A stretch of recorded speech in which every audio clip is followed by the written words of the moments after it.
মন্দিরের সামনে ভিড়টা জাস্ট একবার দেখো।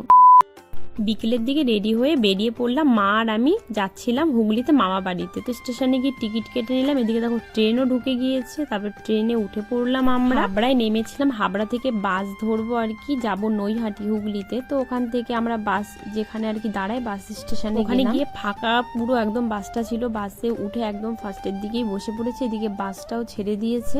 তার কিছুক্ষণ পরে টিকিটও কেটে নিলাম। একবারে নেমে পড়লাম আমরা নৈহাটিতে নেমেই বড়মার মন্দিরের সামনেতে যাচ্ছিলাম। বড়মার দর্শন পেয়ে গেলাম। ভিডিও এডিট করতে গিয়ে আমি আমার দোকানও খুঁজে পেয়েছি। ওই দেখো অনন্যা, হ্যাঁ ওটা আমারই দোকান। বলে দিলাম ওটা আমার দোকান। যার দোকান সে যদি ভিডিওটা দেখে সে তো এসে আমাকে মারবে, ওটা নাকি আমার দোকান। আরে আমার নাম লেখা, তাই বলছিলাম আমার দোকান।